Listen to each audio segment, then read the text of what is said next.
Boat life is awesome. We're live. We're live. Awesome. I'm here. Hey, Spiffy headset. Wow, styling. Hey, welcome everyone to This Week in Hospitality Digital Marketing Live Show number 146. Yes, the hits just keep on coming. Woo! And with me is the ever amicable, totally vanilla, non-opinionated, usually agrees with everybody, Mr. Edward St. Ange from Flip2. So we're lying today. Okay. So we're lying today. By the way, happy GDPR Day. I'm sure it'll go down as an annual event of happiness and joy in remembrance to the lunacy of our privacy policies have changed. Please click below. I mean, just the amount of spam email I've gotten from people trying to get into GDPR compliance is just amazes me. I just want to respond to all of them with that meme of the old lady like showing you her wall, and that's not how this works. That's not how any of this works. Oh, I can tell you, it's like, and sincerely, I spent the better part of 6.5 hours going through complete GDPR compliance for my little itty bitty teeny weeny company. And that was out of the convenience of being able to say that I'm the authority. This is my encryption base. I agree to my IT policies. I'm in charge of my, I'm the data protection officer, all the stuff that most people do not know is a part of this whole thing. All they think is, slap up a new policy and let everybody know that, we made some changes. Hey, Val's with us. Yeah. I let her in because you were ignoring her.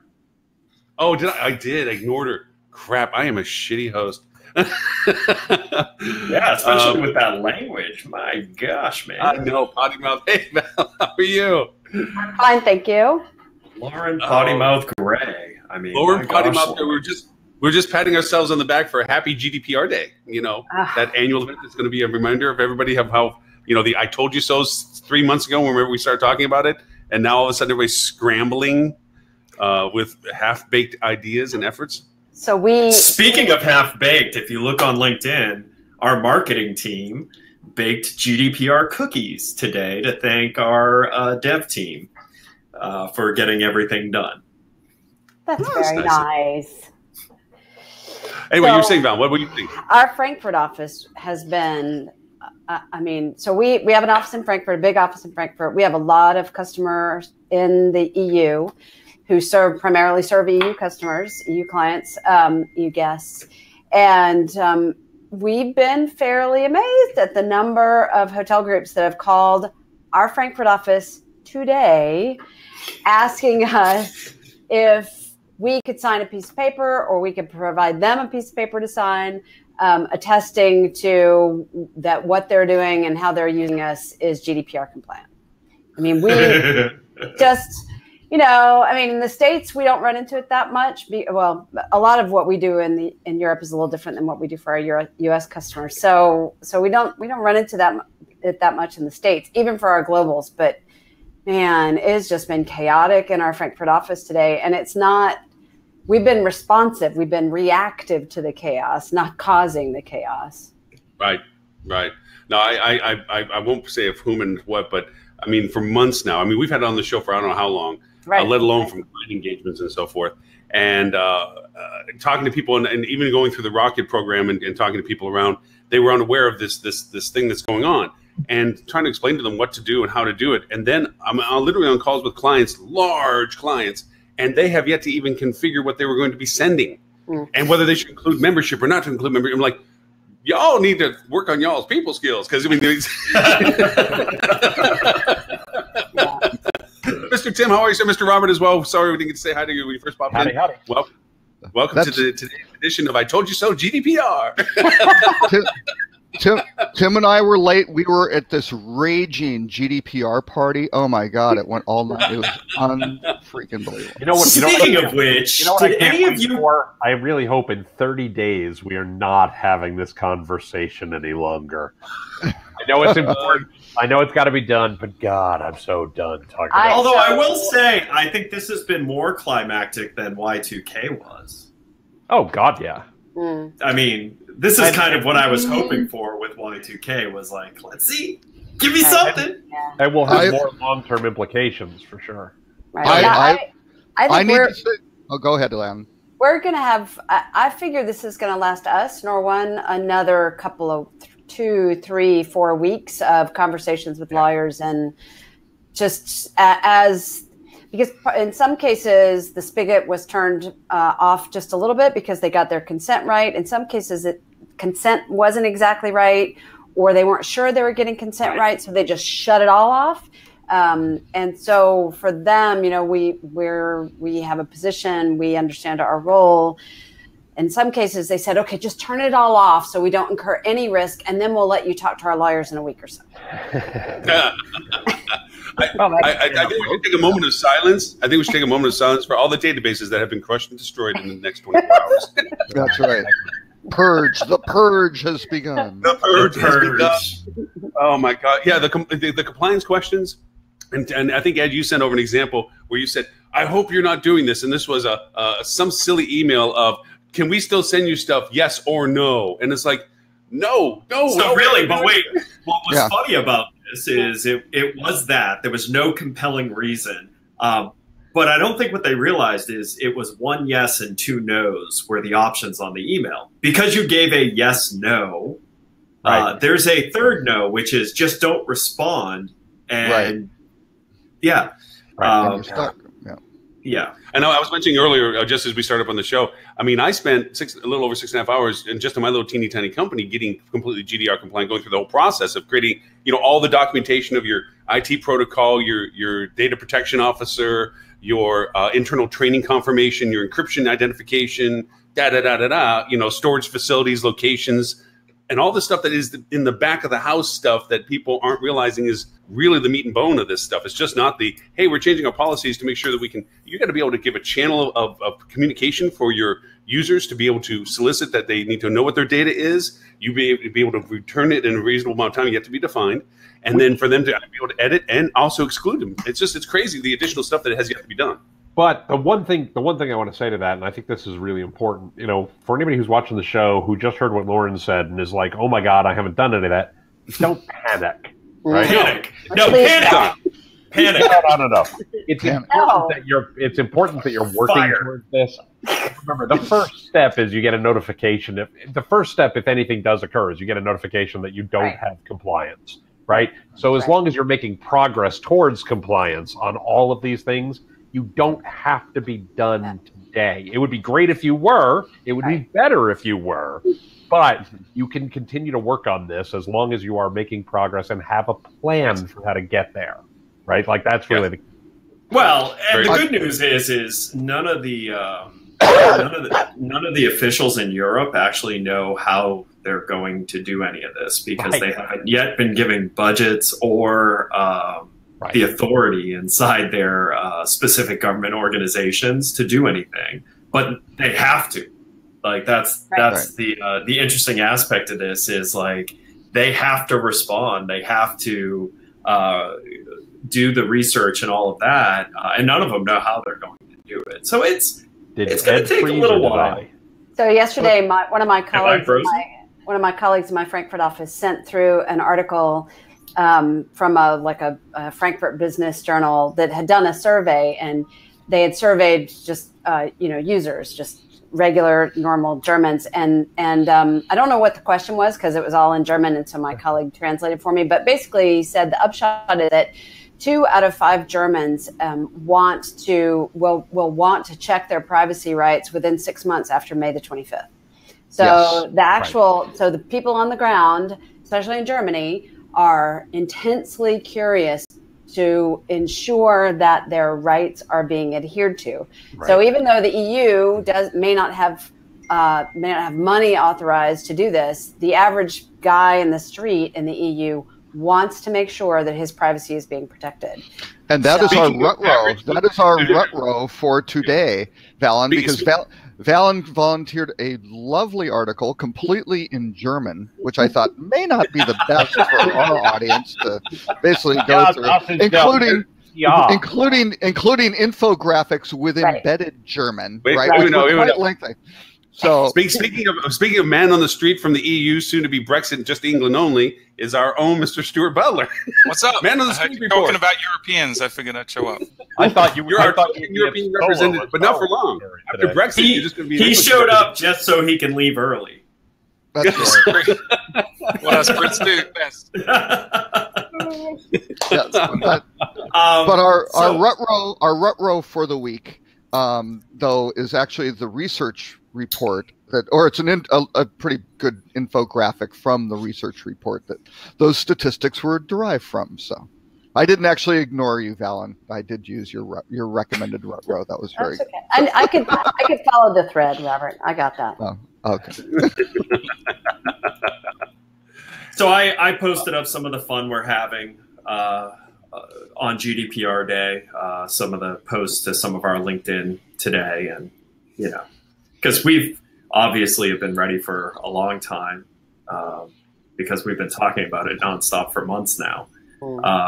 So today, it's kind of chill in our office. Actually, everyone's pretty much out for the holiday, and someone baked cookies and been talking about the Solo movie. That's what you do on GDPR Day. That's when you're ready.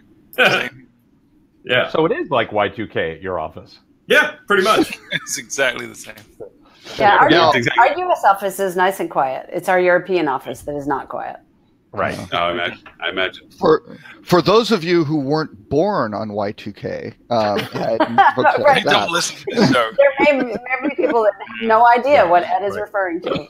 Exactly. No, actually, a quick story from my Sabre days where I hated the whole Y2K effort because we had to go through all the Sabre code for all the hotels and make sure not good, except Sabre's hotel platform was acquired from basically a license from Apollo's hotel program. So they bought it. American bought it from United in 1984. And the really interesting thing we discovered was that whoever wrote that code set day zero the same way that the calendar works for Y2K, right? Where it ran basically your date register ran out of values, right? Because it got up to 00 and you couldn't go back. They said, I don't know, their grandmother's birth date, something like that. But the Sabre hotel program would have died about 9 months before Y2K by running out of dates. And we accidentally discovered that, and so it's like, oh no. In other words, we use another term for that, but we had to fix that, and it was Y2K. It was party like it's 1999. Oh man, if it had not been for Y2K, Sabre's hotel program would have locked up. That's funny. Just completely stopped. Funny. No hotel, and at the time we were doing half of the automated hotel bookings on the planet. And don't lie either. They would have been like, "We have time. It can't be a Y2K issue at all." Do you think? And I've seen some malicious code in my time from developers. Do you think he or she whose grandmother's date it was? Do you think that was a deliberate thing just to screw with people, or do you think they were just an idiot? No, they just set zero. What's the old Robert? Quote, never ascribe to malice that which can be more adequately summed up by incompetence. This is true. Well, let's be honest. I'm sure this person who was writing this code went, this is going to be rewritten in sometime in the next 10 years. I would hope so. Yeah. So we ran Pegasus code at Wyndham that broke badly in about 2002 or 2003, and we found a... You went Yeah, it's the Illuminati of the hotel industry. They interrupted us. We didn't hear you. So while we wait for Tim to get back, right? I'm going to vote. He always gets frozen in the worst. I know, right? Robert, I'm going to invoke your help to debunk Stuart's claim that no one that was not around by Y2K was here by letting him know who asked us that permission to go over and share the show with their student population. Where are we going to be featured? Where are we? Oh, yeah. Penn State. What? Penn State. Well, see, but they're all over. Nittany Lions. All right, so let's do it. I think our show is going to be used as right now. You're not. No, there's going to be no comments. Our show, I believe, is going to be halftime entertainment. I believe. I think that's what Donna was getting at. She didn't really want to come out with it, but yeah. That's no more marching band stuff. Yeah. So. Yeah. Which was interestingly ironic because when she did the press release brief for us to review, it didn't refer to Ed in any capacity, and we're like, he's the most outspoken person on the show, and he gets no.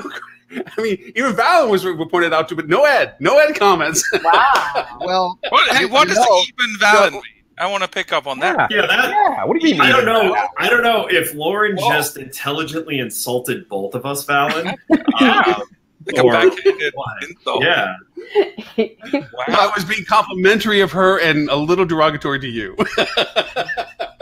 Lauren was feeling Valen would disavow any knowledge of any familiarity with any of us. She's already on the hook for having her name associated with the show. So yeah, she's now. I don't know. But I will say I know nothing about this. So was I in a press release? Is that what you guys are saying? No, yeah, she was talking about this. Yeah, I don't know anything about this either. People in it. No. Yeah, she mentioned people in it, and Robert had a reminder that there was missing components to it. Yeah, and Ed was not included because can you guys hear me? Yes. Now we can. Yes. Yeah, I was just I don't know anything about this. What are we talking about? Go ahead, Robert. Donna. I think you need to post a link in the chat, Robert.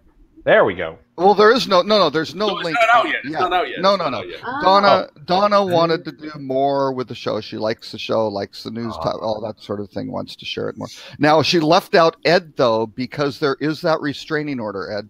And I'm sorry, you've still got the statute of limitations. You got like 3 or 4 more years. Sorry. Actually, I mean the thing is most education based things don't like to mention me because I generally am not a huge fan of the education system and how it is teaching what I think is the wrong things to serve their students. Education should be the Church of Ed. You're absolutely right. I really love back in the schools.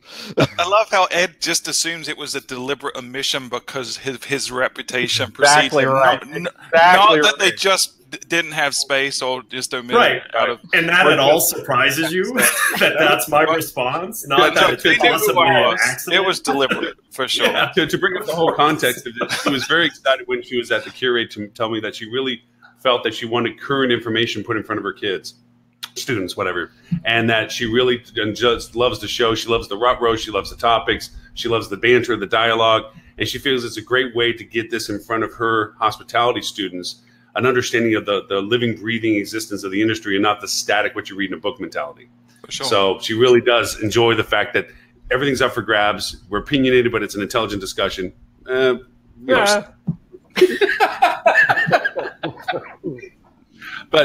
she just says, hey, look, and she sent over a little thing that says, this is what I described it as and so forth. And she had some things that were missing on it as to who has participated, what we kind of do. So Robert was really good about saying, hey, you missed a few things like Ed.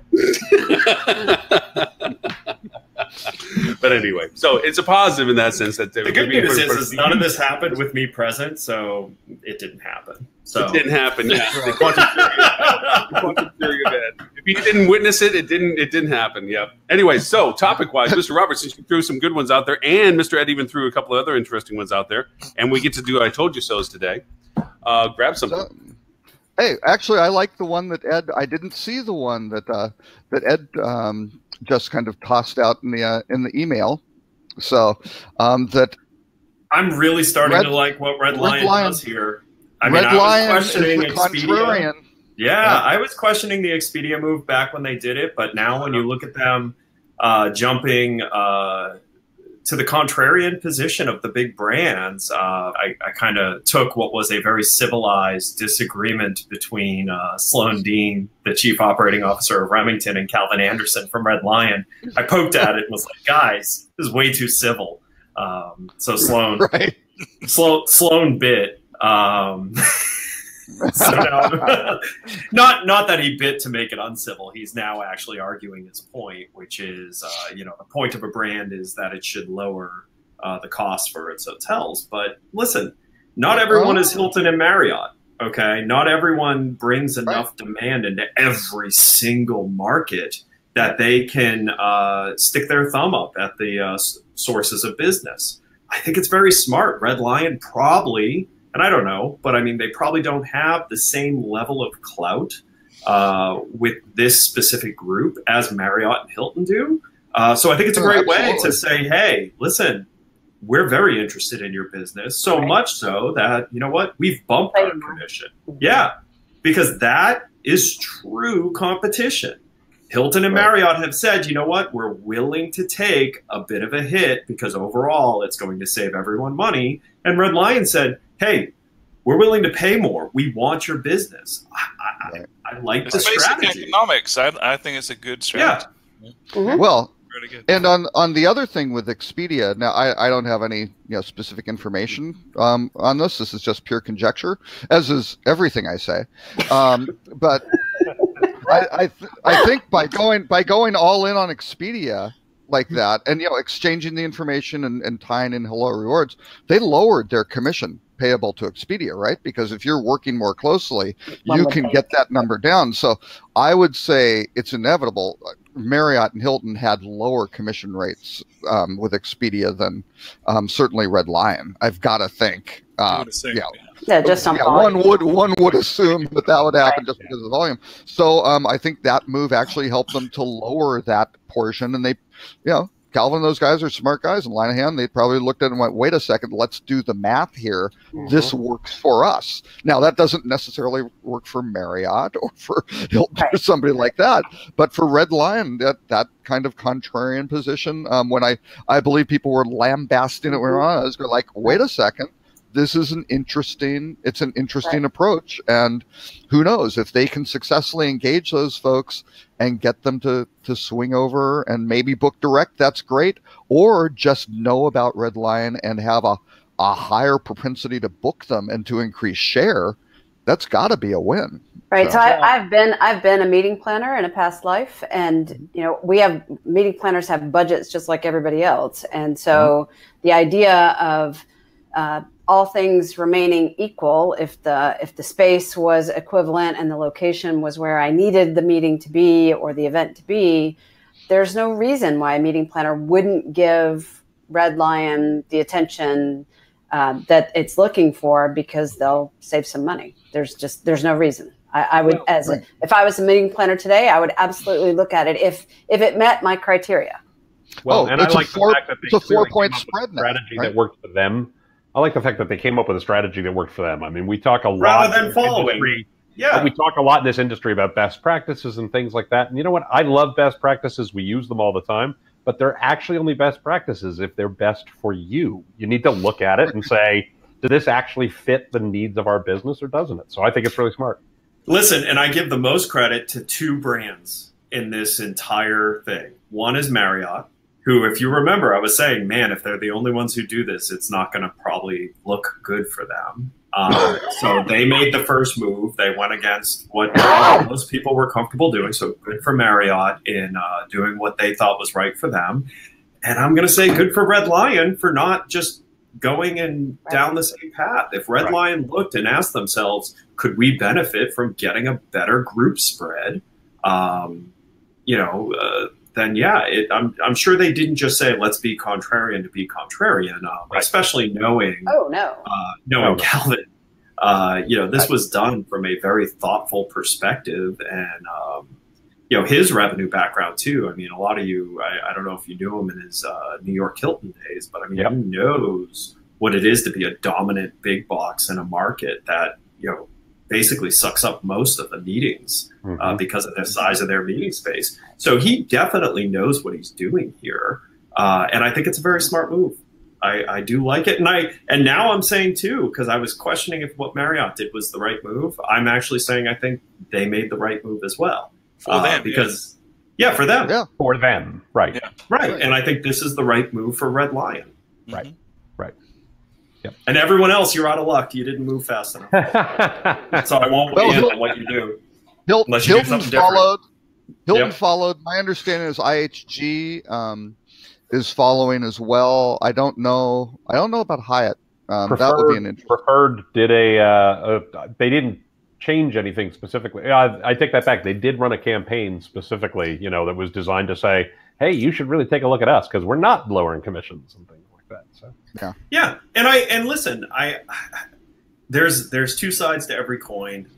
This is going to bring, and the other thing I'll say is this creates opportunity for Red Lion to possibly win some of the tougher relationships to win in that space. Mm-hmm. The diehards who were de facto Marriott, they're now susceptible to open their minds to bringing their groups elsewhere because they have to answer to their P&L. And this is going to sway them. It definitely puts them in the conversation where they were in the conversation. And by the way, and I think Sloan may have missed this part potentially. They only increased it for planners who book a meeting prior to Labor Day. Mm-hmm. So it's a short-term offer, right? It's a promotion, and I think it's a very smart promotion. Yeah, right. Yeah. Well, they have to be booked by September 3rd to take place by the end of 2019, December 31st, 2019. Yeah, that's great. Yeah. I mean, that's a decent creates some window. urgency. Yeah, I mean, it's smart. It's a good enough window that it matters. It's people are And in it's that workable. cycle now. Right, it's workable. Exactly. Yeah. It puts some pressure on people to make a decision fast, which is in their benefit at this point. So and the groups that are booking whatever 6, 9, 12, 15 months out, that's great. Generally larger groups, that sort of thing, get them locked in, and who knows? I like it. Yeah. If there's a downturn, they will be looking like geniuses, depending on the on the timing. One other thing that's interesting, Red Lion. I just looked up the HVS franchise fee study. Red Lion, on average, if you look at their total franchise cost, the ratio to rooms revenue is 9.4%. That is sizably lower than others. Let's just look. Fairfield Inn, 14.1. Hampton Inn's 15.1. Holiday Inn Express is 15.4. Now, again, those are slightly different. Yeah. Those are products, right? Slightly different product, but still, you look at all those. You go, well, they are not taking out the same percentage of room revenue, so by paying additional commission, so there's 4 points. If you look at their 9.4 plus 4 points, well, that gets them up to 13.4. There's still a couple points, below. So good sense. Yeah. Just to throw in something else with this too is that Calvin was just featured recently in what magazine was Hotels or something like that, and his mentor that he referred to was Sloan. So it's kind of interesting that they're in public actually not agreeing. Yeah, but it's the most loving disagreement I've ever seen. Oh, believe me, they're the interesting part is like both of them in their post of disagreeing talked about how much they love each other, which is what caused me. Which caused me to respond. You hated that, Ed, right? Yeah, so I responded, gentlemen, this disagreement has been far too civilized for social media. Did neither of you watch Jerry Springer growing up? Remember, what I'm trying to say is that these are two very intelligent, well-knowledgeable people about the metrics of how this easily the smartest people in pricing and demand that are on the hotel side of the world. Right. But it's kind of because usually to me would have been one of those phone calls. Hey, blah, blah, blah. To actually comment in a public forum about it, I thought was very interesting because it does bring to play two respective positions on a completely different topic. So it was pretty cool. Yeah, but I do think, and I wonder if Sloan caught the part that it's a limited time offer. I think maybe he missed that piece of it. When you look at it that way, there's nothing wrong with what Red Lion's doing, no matter what position you have. It's very smart. We're interested from now until the end of 2019 in group business. We're willing to pay more for it. So, yeah. But I like to pour gasoline on things, so I had to poke it. You? What? That's new. That's new news. I never heard. In the spirit of what did we call it? Loving disagreement. We have to remember that Ed starts all disagreements with you ignorant jackass. That's how I show my love. If I didn't care for you, I wouldn't term of at all endearment. even, Yeah. I wouldn't at all argue with you because I respect your point of view. Now, Ed, for the record, you know that we all talk when we call each other. It's like, listen, I'm going to ask Ed, but we already know his opinion on this. But I wanted to hear what you had to say. Well, see, it makes me sad that you know what my opinion's going to be. I feel like I need to shake things up a bit. I don't know that we always know what your opinion is. We just know it will be contrary. Yeah, it'll be opposite to ours. Yeah, but you know what? A lot of times, like Tim, the last couple of times I've really poked at you about brand stuff, I actually didn't disagree with you. I just thought it was an interesting conversation. Sure. No, I get it. You know, so I mean, sometimes I will take the contrarian view just for the purpose Sometimes? Ed St. Ange, the Alex Jones of the hospitality industry. Like the McLaughlin group, you know? I like to more think of it as the Ron Burgundy. Robert, well, I'm going to take your top headline that you had. Ron Burgundy? A cross between Alex Jones and Ron Burgundy. How about There you go. that? That's horrifying. Scotch. I love Scotch. Alex Burgundy. There you go. I also shared, not through the official, but did you see Amazon is now a cheap mass surveillance dealer? It's selling its facial recognition to U.S. police. Well, And tell to the us UK more, Alex. The wedding. Yeah. As You know this as is Microsoft, as is Google. Right.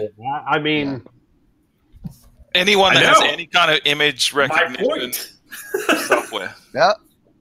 We're about to begin what's now affectionately called is the Ed tour of I Told You So, brought to you today by Edward St. Ange, who said, I told you so. Ed's only mad because the Orlando police are using it, and now he can't do all the crimes that he used to do.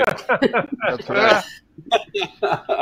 That's why Now he's so much into history becomes really popular. And Ed's just upset all that plastic surgery he got because of his past. Now he's got to go do it over. It's just really frustrating. Wow. Hey, Since he figured he got it perfect this time around. adding the 3 inches of height was an incredibly painful thing to do, just to no longer be identifiable as a 5 what I want to foot. know is, But you did Are you the femur you extensions, right? That's the way to do it. The femur extensions are the way to do that, right, Ed? Oh, I actually had just extra vertebrae added. Oh, femur would have been much smarter. so Ed, what I want to know is, are you actually, Sean Archer, or are you Castor Troy?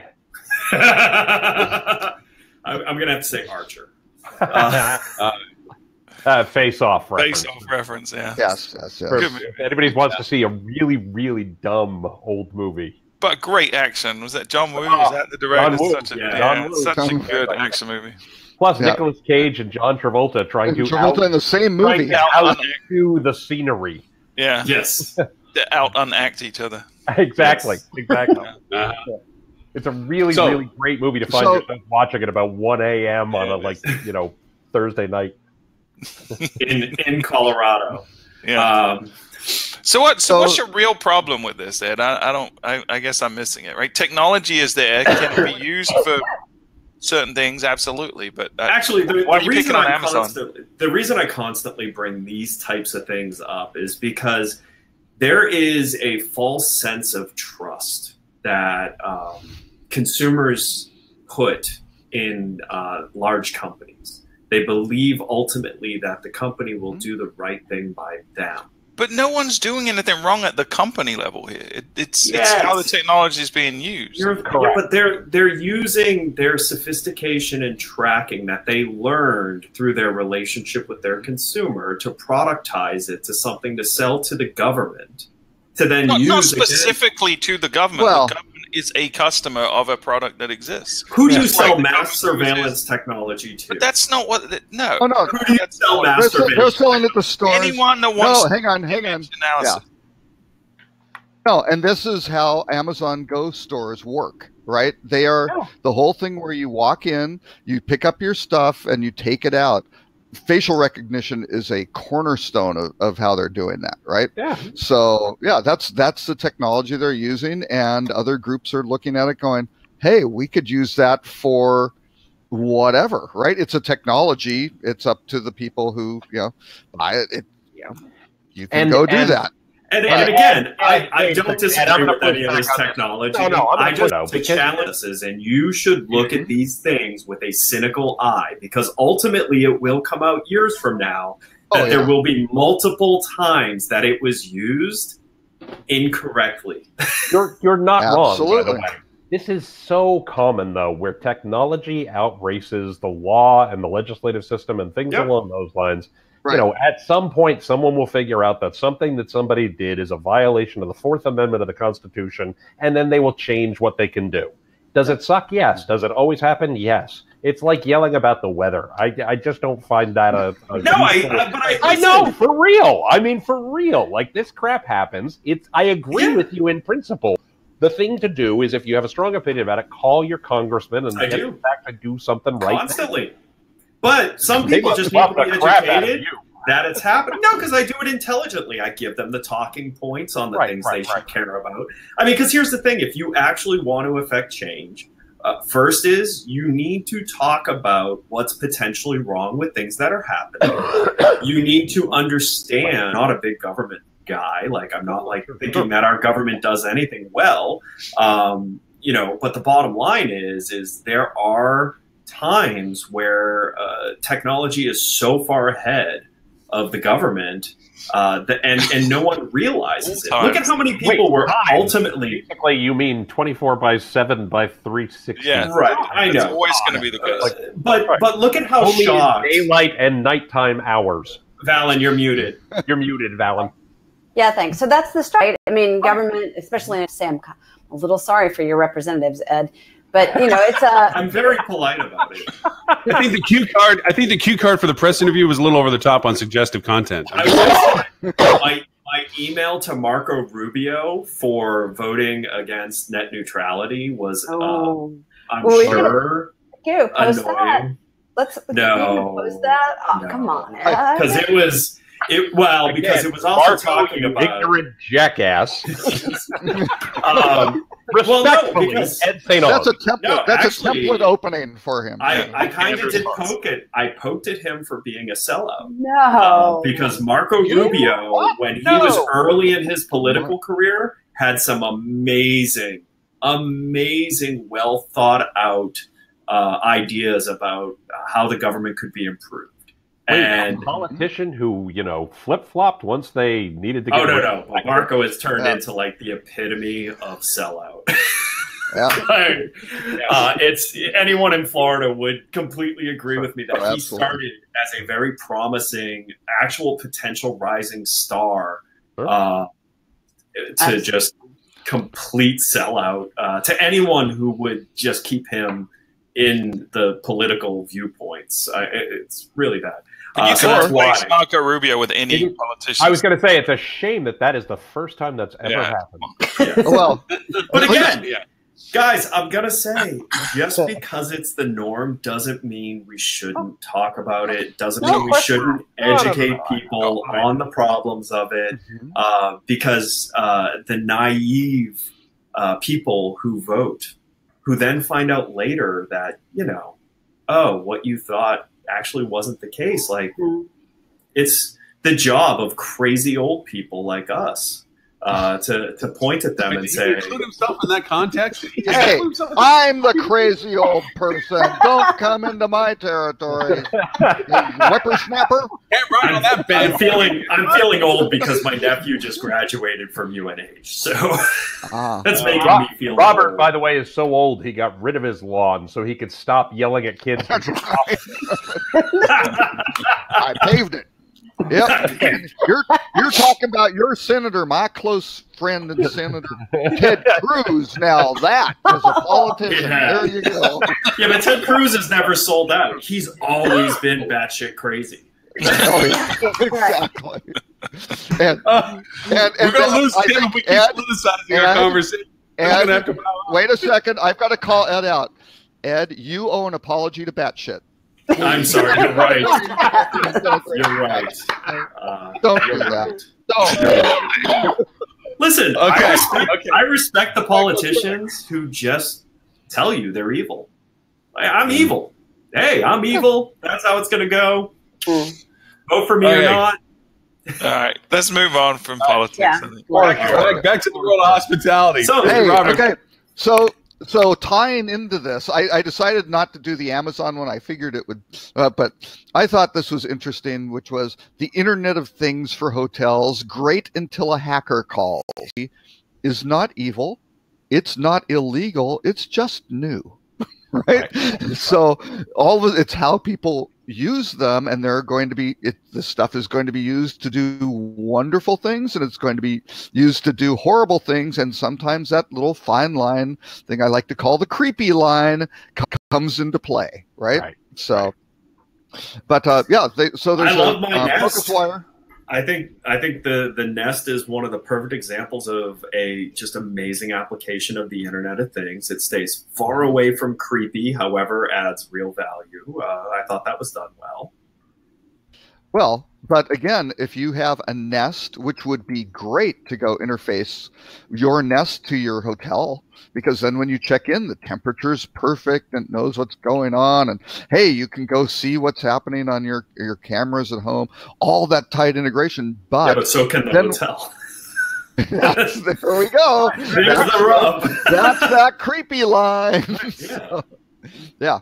So yeah, all of a sudden you get, who knows, you stay in a hotel and someone taps into that however they know, and they go, hey, here's the person who's traveling, here's what's going on, let's turn it off and go get, I like voice command when I push the button to tell it to listen to me. The creepy line to me was when it was always listening. Yeah. Yeah. I think as long as the consumer has the choice, what's the matter? Why does it matter? I agree. Like me, I don't want to press Which I button. agree. Hey, listen, and that's your choice. Right. My problem with it in hotel rooms is say I'm willing to exchange and provide this information to go do this, but it's going that's going to be a little while, and B, boy, the opportunity for those seams between those systems to integrate them, that's going to get very ugly. This is exactly why GDPR exists. Exactly. Because it's going to become impossible to understand who knows what about you, and whether or not they're using it correctly. Well, go ahead. No, I was just saying, I am going to make a kind of a homogeneous comment. I agree with Ed in context that people in our industry are unaware of the real long-term impact of what this new technology, this Wild West integration stuff is. Because going out and speaking, we've all been at conferences, and even talking about GDPR, since it's the topic flavor of the look at the long-term